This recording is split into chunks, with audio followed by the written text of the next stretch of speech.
Bonjour à tous, bonjour à toutes. Pendant ce temps de confinement, pendant lequel nous ne pouvons pas nous réunir dans nos églises, chaque dimanche, je vous proposerai une vidéo pour un temps cultuel que nous pourrons vivre ensemble, avec un temps de musique, d'orgue, un temps de méditation biblique et puis un temps de cantique interprété par les jeunes et puis un temps de prière.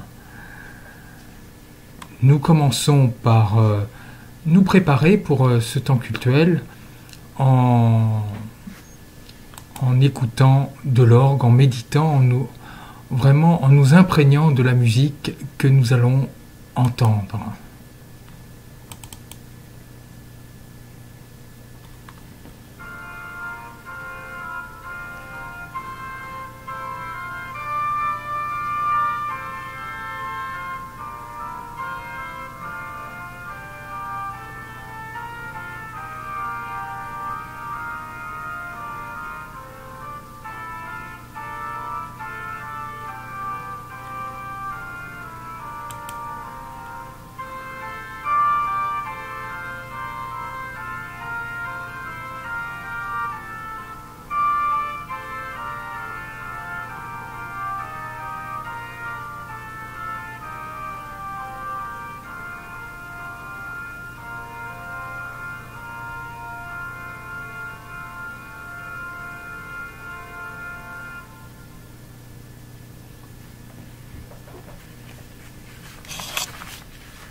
Et maintenant, nous allons ouvrir la Bible, que l'Esprit Saint vraiment nous illumine. Et nous allons lire presque tout le chapitre de Jean 9, qui est le texte proposé par la liturgie de ce dimanche. Donc le texte est assez long, mais vraiment c'est un très beau texte, vous allez voir, avec vraiment très riche spirituellement. En passant, Jésus vit un aveugle de naissance. Ses disciples l'interrogèrent. « Rabbi, qui a péché, lui ou ses parents, pour qu'il soit né aveugle ?» Jésus répondit, « Ni lui, ni ses parents n'ont péché, mais c'était pour que les œuvres de Dieu se manifestent en lui. Il nous faut travailler aux œuvres de celui qui m'a envoyé, tant qu'il fait jour. La nuit vient où personne ne pourra plus y travailler. Aussi longtemps que je suis dans le monde, je suis la lumière du monde. » Cela dit, il cracha à terre et, avec la salive, il fit la boue, puis il appliqua la boue sur les yeux de l'aveugle et lui dit « Va te laver à la piscine de Siloé. » Ce nom se traduit par « envoyé ». L'aveugle y alla donc, il se lava, et quand il revint, il voyait. Ses voisins et ceux qui l'avaient observé auparavant, car il était mendiant, dirent alors « N'est-ce pas celui qui se tenait là pour mendier ?» Les uns disaient « C'est lui ». D'autres disaient « Pas du tout, c'est quelqu'un qui lui ressemble. » Mais lui disait « C'est bien moi. » Et on lui demandait « Alors, comment tes yeux se sont-ils ouverts ?» Il répondit « L'homme qu'on appelle Jésus a fait de la boue, il me l'a appliqué sur les yeux, et il m'a dit « Va à Siloé et lave-toi. » J'y suis donc allé, je me suis lavé, alors j'ai vu. Ils lui dirent « Et lui, où est-il » Il répondit « Je ne sais pas. » On l'amène aux pharisiens, lui, l'ancien aveugle. Or, c'était un jour de sabbat, que Jésus avait fait de la boue, et lui avait ouvert les yeux. À leur tour, les pharisiens lui demandaient comment il pouvait voir. Il leur répondit « Il m'a mis de la boue sur les yeux, je me suis lavé, et je vois. » Parmi les pharisiens, certains disaient « Cet homme-là n'est pas de Dieu, puisqu'il n'observe pas le jour du sabbat. » D'autres disaient « Comment un pécheur peut-il accomplir des signes pareils ?» Ainsi donc, ils étaient divisés. Alors il s'adressait de nouveau à l'aveugle. « Et toi, que dis-tu de lui, puisqu'il t'a ouvert les yeux ?» Il dit, « C'est un prophète. » Or, les Juifs ne voulaient pas croire que cet homme avait été aveugle et que maintenant il pouvait voir. C'est pourquoi ils convoquèrent ses parents et ils leur demandèrent « Cet homme est bien votre fils, et vous dites qu'il est né aveugle. Comment se fait-il qu'à présent il voit ?» Ses parents répondirent « Nous savons bien que c'est notre fils et qu'il est né aveugle. Mais comment peut-il voir maintenant? Nous ne le savons pas. Et qui lui a ouvert les yeux? Nous ne le savons pas non plus. Interrogez-le. Il est assez grand pour s'expliquer. » Ses parents parlaient ainsi parce qu'ils avaient peur des Juifs. En effet, ceux-ci s'étaient mis d'accord pour exclure de leurs assemblées tous ceux qui déclaraient publiquement que Jésus est le Christ. Voilà pourquoi les parents avaient dit « Il est assez grand, interrogez-le ». Pour la seconde fois, les pharisiens convoquèrent l'homme qui avait été aveugle et lui dirent « Rends gloire à Dieu, nous savons que cet homme est un pécheur. » Il répondit « Est-ce un pécheur? Je n'en sais rien. Mais il y a une chose que je sais. J'étais aveugle, et à présent, je vois. » Ils lui dirent alors « Comment a-t-il fait pour t'ouvrir les yeux ?» Il leur répondit « Je vous l'ai déjà dit, et vous n'avez pas écouté. Pourquoi voulez-vous m'entendre encore une fois?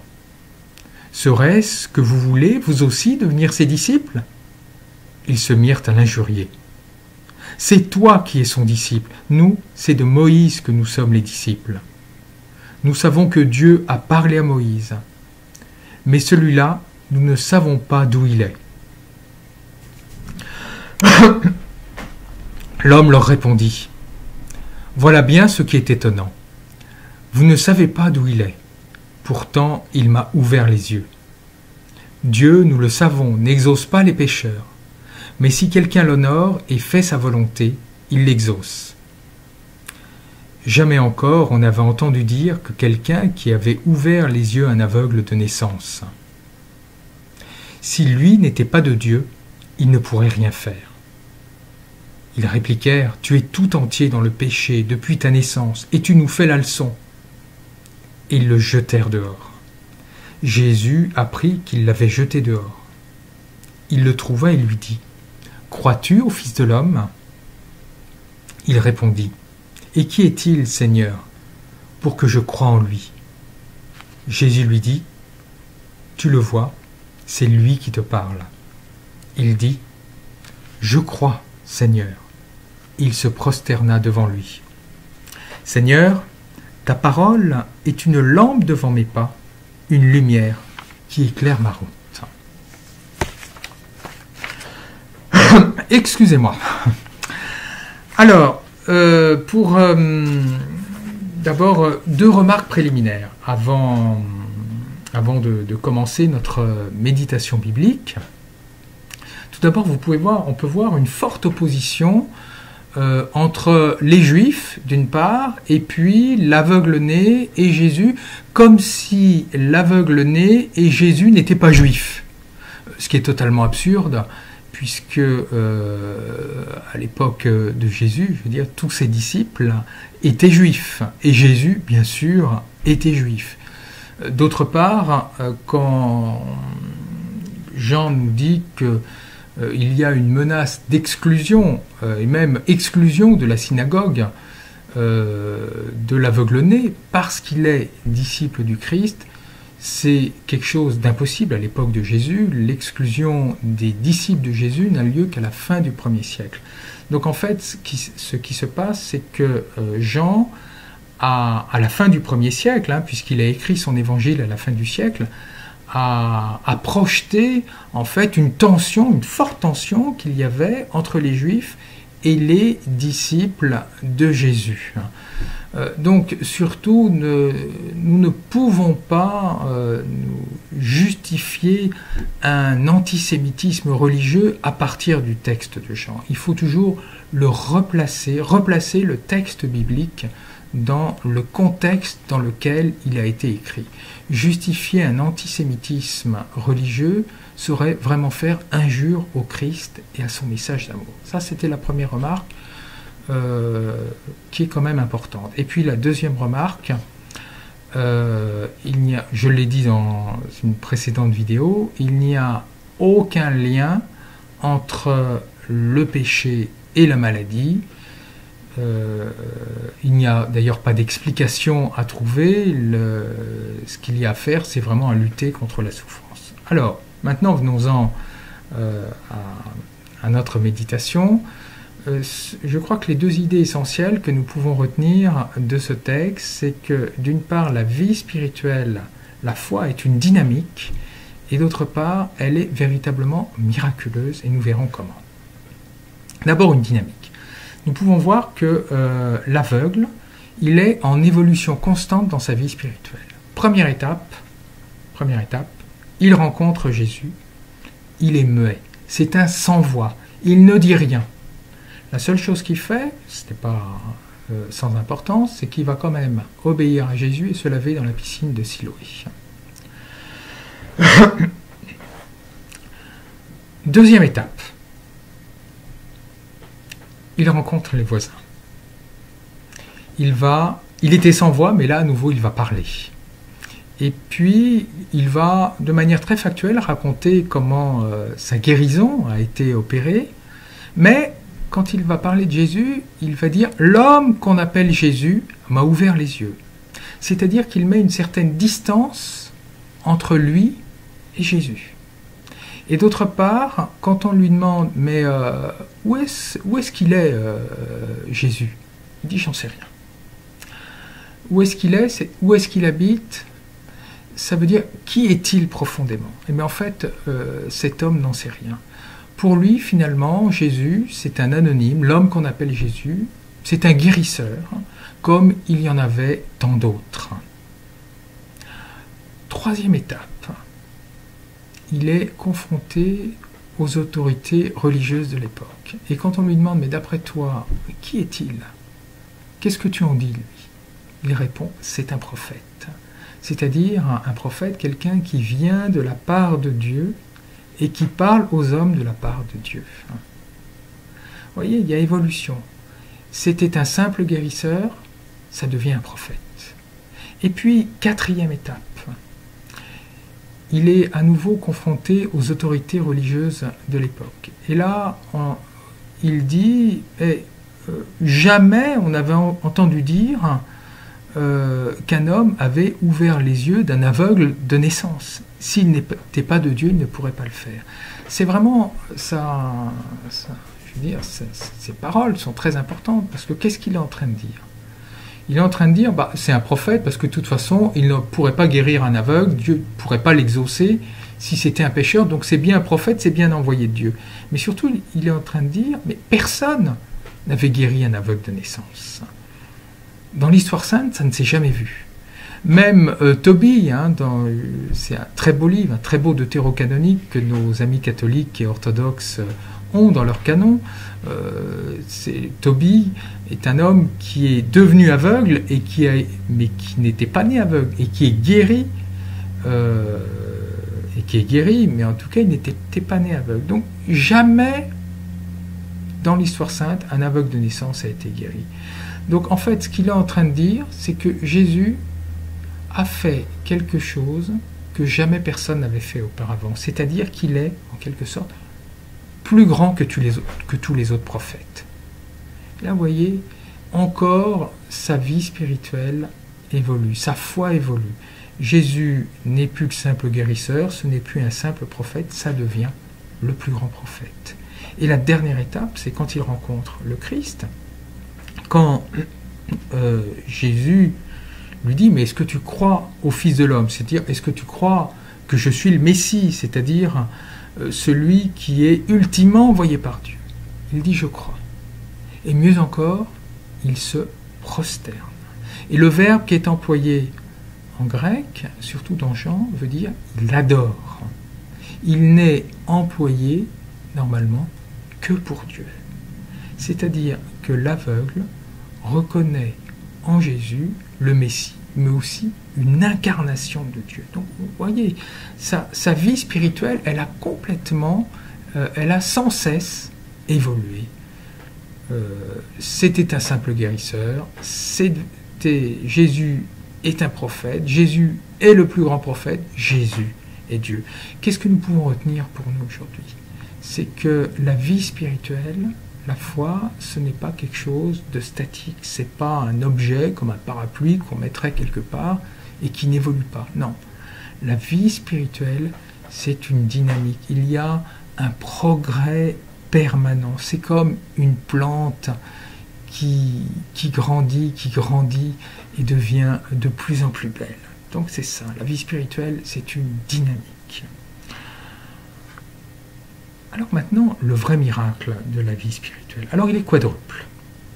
Le premier, pour l'aveugle, c'est d'avoir retrouvé la vue physique. Une remarque importante, quand l'aveugle dit « voilà, avant j'étais aveugle et maintenant je vois », il emploie un verbe spécial, un verbe qui est « blepo », qui est dans l'évangile de Jean, qui désigne juste la vue physique.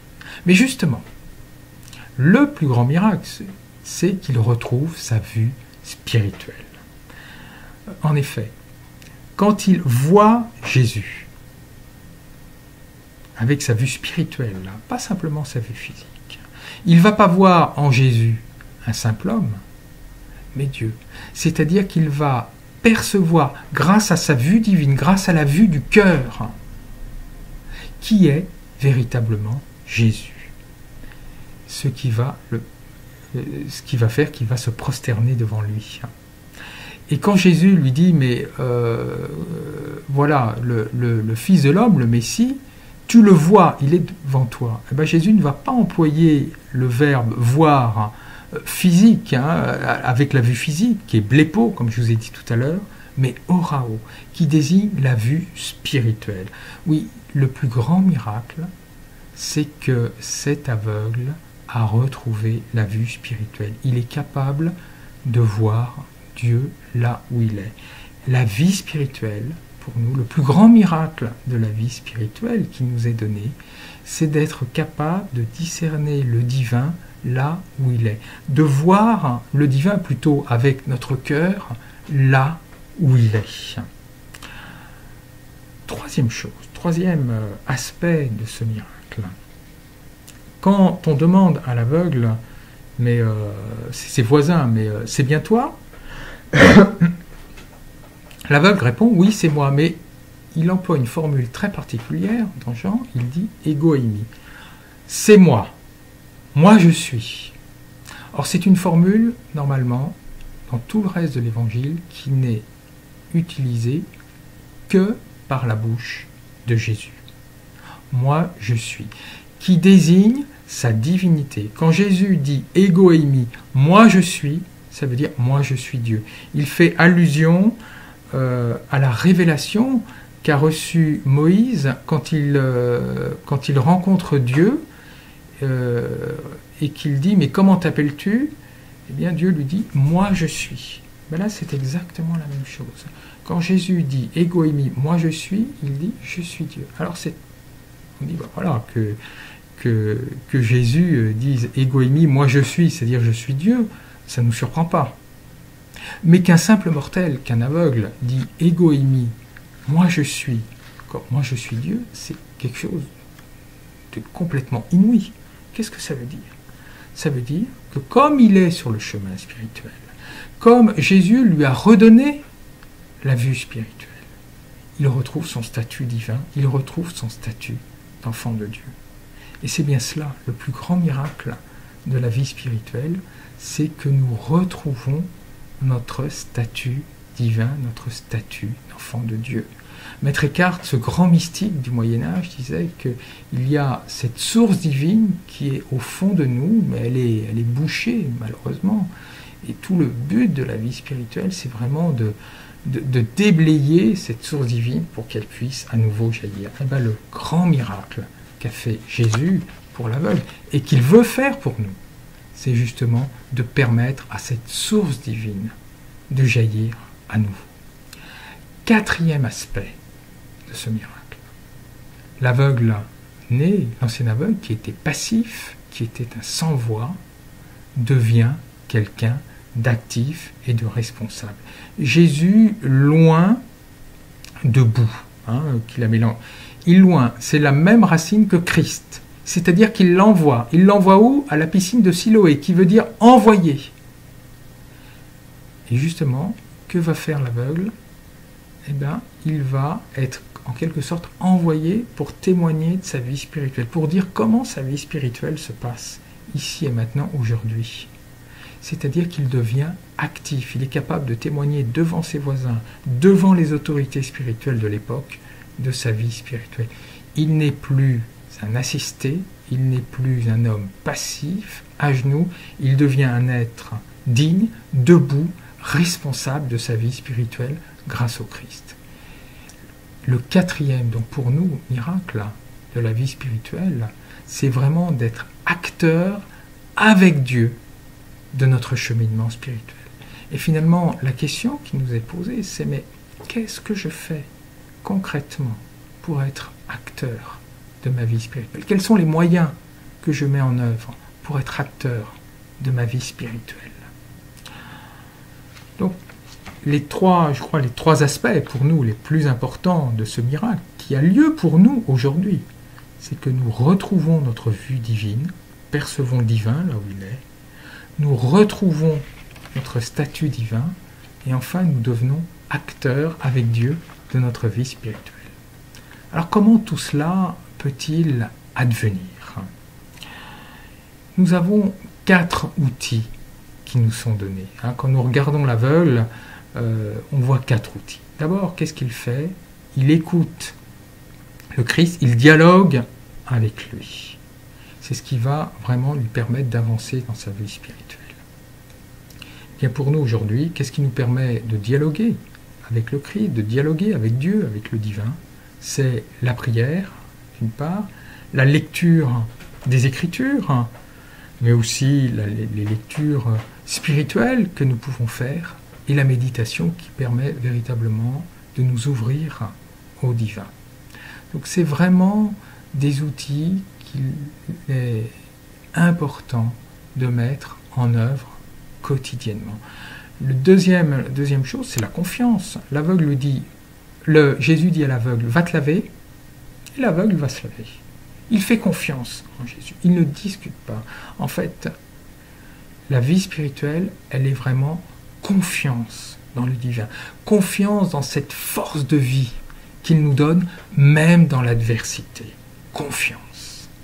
Troisième aspect, c'est le dialogue avec l'aveugle, va dialoguer avec ses voisins, mais aussi avec les autorités religieuses. C'est-à-dire, il ne va pas dialoguer simplement avec des gens qui sont d'accord avec lui, mais dialoguer même, parfois même se confronter. Et en se confrontant avec ses voisins, avec les autorités religieuses de l'époque, il va permettre à ses convictions spirituelles, à sa spiritualité, de s'affirmer, de se solidifier. C'est en dialoguant avec eux qu'il va dire, mais oui, finalement Jésus, c'est pas qu'un simple homme, c'est un prophète. Oui, Jésus, c'est pas qu'un prophète, c'est le plus grand prophète. Donc voilà, ce dialogue. Et bien, je crois que nous aussi, le dialogue, vraiment, quand nous parlons de notre vie spirituelle, avec nos proches, mais aussi avec des gens qui ne sont pas d'accord avec nous, ça permet véritablement de nous fortifier. Donc ne craignons pas le dialogue, ne craignons pas de lire les philosophes, de lire les écrits des autres spiritualités. Ça permet véritablement de nous renforcer, de nous enrichir et vraiment de trouver notre pleine stature spirituelle. Quatrième outil, c'est le bain. Jésus voulait dire, va prendre un bain dans la piscine de Siloé. Et pour les pères de l'Église, je pense notamment à saint Augustin, tant apprécié de Luther, c'est pas un simple bain. Ce bain renvoie au baptême, c'est-à-dire, de manière générale, au rite, au sacrement, à la scène, ici au baptême. Les rites sont extrêmement dévalorisés, les rites religieux globalement. Mais en fait, les rites religieux, les sacrements en tout cas, sont extrêmement aidants. Ils nous aident dans notre vie spirituelle. En théologie luthérienne, les sacrements sont véritablement, quand on a la foi, le canal de la grâce, le canal de la force divine. Ils sont le signe sensible d'une force spirituelle. L'eau du baptême est le véhicule de la force divine. Le pain de la scène que nous prenons est vraiment le véhicule de la force divine. Et puis, de toute façon, l'être humain a besoin de rites et de symboles, qu'ils soient religieux ou qu'ils soient laïques, parce que le symbole, le rite est opératif et, j'allais dire, performatif, performant en lui-même, efficace en lui-même. Donc vraiment, ne négligeons pas les rites qui sont proposés par le Christ, à savoir la scène et le baptême, quand nous pourrons à nouveau en bénéficier après cette période de confinement. Donc 4 outils qui sont proposés, je crois, par Jean et dont nous pouvons nous servir. D'abord, l'écoute de Dieu par la prière, la lecture de la Bible, la méditation, la confiance dans cette force de Dieu, le dialogue avec les autres et la culture, et puis les rites sacrés de l'Église, les sacrements. Alors pour conclure, je vais conclure ma longue méditation, il y aurait eu bien d'autres choses à dire, notamment avec l'opposition entre les autorités religieuses de l'époque et puis l'aveugle-né, les autorités religieuses de l'époque qui sont très figées sur le passé, sur le droit, et l'aveugle qui est ouvert à la nouveauté. En tout cas, retenons 3 choses. D'abord, la vie spirituelle, notre vie spirituelle est dynamique, elle est en progrès permanent. D'autre part, le miracle de la vie spirituelle, il est triple. Nous retrouvons notre vue spirituelle, nous voyons le divin là où il est, nous retrouvons notre statut divin et nous devenons acteurs avec Dieu de notre chemin spirituel.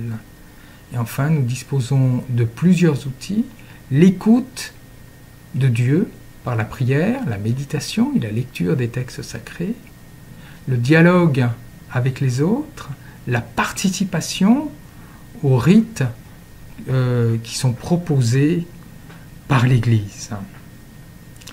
Alors, en cette période de confinement, eh bien, profitons-en pour méditer, pour lire les textes sacrés et aussi pour prier. Et nous retrouverons la source divine qui est en nous. Amen.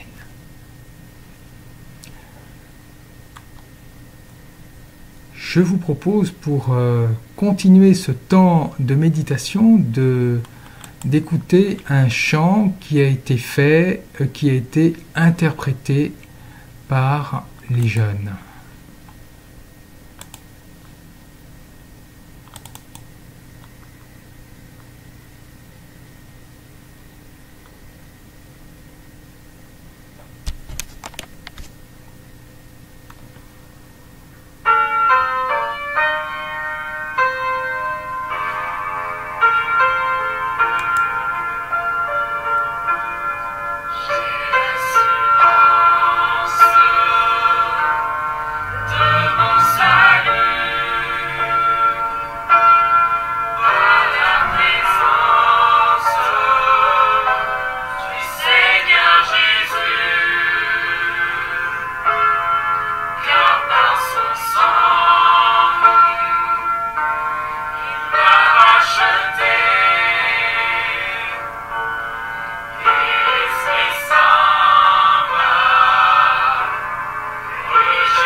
et nous allons prier.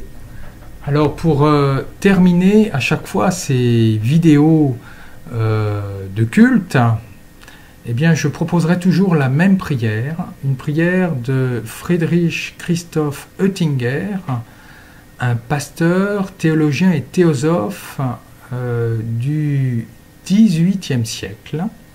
Et dans cette belle prière, je crois qu'elle est très adaptée au temps que nous vivons, il propose de demander à Dieu d'accepter les choses qu'on ne peut pas changer, comme la maladie, là, qui traîne un peu partout. Par contre, de changer les choses que nous pouvons, et puis aussi d'essayer de distinguer qu'est-ce que nous pouvons changer et qu'est-ce que nous ne pouvons pas changer. Nous prions donc avec les mots d'Oettinger. Seigneur, donne-moi du courage pour changer les choses qui peuvent l'être. Donne-moi la patience pour supporter celles que je ne peux pas changer. Donne-moi la sagesse de distinguer entre les choses que je ne peux pas changer et celles que je peux changer. Amen. Je vous dis rendez-vous le week-end prochain pour une nouvelle vidéo cultuelle. Et d'ici là, je vous souhaite une très belle semaine. Que Dieu bénisse chacune et chacun d'entre nous.